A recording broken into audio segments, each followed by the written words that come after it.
Business essence தான் எல்லாமே. என்ன யாரும் தப்பா எடுத்துக்கூடாது. நீங்க லைஃபே பார்த்தீங்கன்னா ஒரு பிசினஸ் தான். லைஃப் இஸ் ஃபுல் ஆஃப் ஏன்னா கிவ் அண்ட் டேக் தானே லைஃப். டோட்டலி பார்த்தீங்கன்னா லைஃப்ல வந்து எதா இருந்தாலுமே வந்து even relationship is like that. நீங்க வந்து ஒருத்தங்க எமோஷனலா இருக்கும்போது நீங்க வந்து அந்த எமோஷனல் இம்பேலன்ஸை வந்து பேலன்ஸ் பண்ணுறதுக்கு what you are contributing totally depends on how you are going to get the contribution when you are emotionally imbalanced. அப்போ give and take தான். அதாவது நான் தமிழ்ல சொல்றேன். அதாவது நீங்க வந்து உணர்வு பூர்வமாக நீங்க வந்து ஏதாவது ஒரு ஸ்திரத்தன்மை இருக்கக்கூடிய ஒரு இடத்துல இல்லாத போது அப்போ வந்து அந்த ஸ்திரத்தன்மை கொண்டு வர்றதுக்காக யாராவது ஒருத்தங்க வந்து ஏதாவது ஒரு விஷயத்த வந்து உங்களுக்கு கொடுத்து உதவுவாங்க. அது ஒரு உங்களுடைய நண்பர் அல்லது உங்களுடைய தோழி அப்படின்னா வந்து உங்களை வந்து ஒரு ஹக் பண்ணி உங்களுக்கு வந்து அந்த ஒரு அந்த எமோஷனல் இம்பேலன்ஸ் அதை வந்து அந்த ஸ்திரத்தன்மை கொண்டு வரலாம்.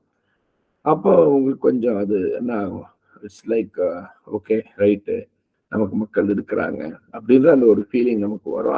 அது அது நம்ம ஹக் பண்ணாதான் யாரையாவது வந்து நம்ம ஹக் பண்ணும்போது தான் நமக்கு ஏதாவது ஒண்ணுன்னும் போது அவங்க நம்மளை வந்து ஹக் பண்ணுவாங்க. அப்போ இங்க என்ன நடக்குது அப்படின்னு கேட்டீங்கன்னா, மக்கள் என்ன நினைக்கிறாங்கன்னா அதெல்லாம் ஒன்றும் இல்லை, இதெல்லாம் பிசினஸ் இல்லைன்னு நினைக்கிறாங்க.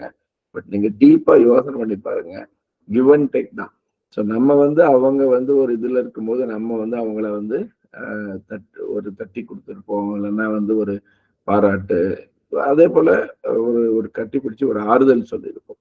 அதே தான் அவங்க வந்து நமக்கு பண்ணுவாங்க. So again it is give and take அப்படின்ற ஒரு விஷயம் தான்.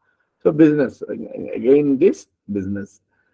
நீங்க சில ஒரு சிறப்பான ஒரு என்ன சொல்றது, ஒரு சிறப்பான ஒரு பெரிய ஒரு உறவை வந்து என்ன சார் ஒரு சிலர்லாம் நினைக்கிறான் உள்ள, சார் ஒரு நல்ல உறவை வந்து நீங்க கொச்சப்படுத்துறீங்க சார் அப்படின்னு சொல்லிட்டு. கண்டிப்பா கிடையாது.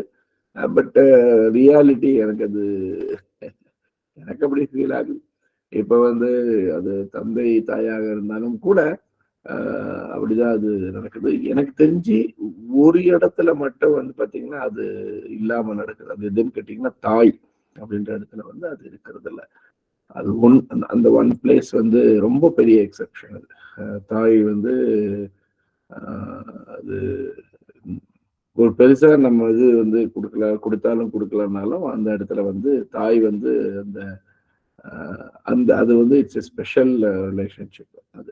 அது ஒண்ணு வந்து there is an exception. Otherwise நீங்க பாத்தீங்கன்னா ஜெனரலி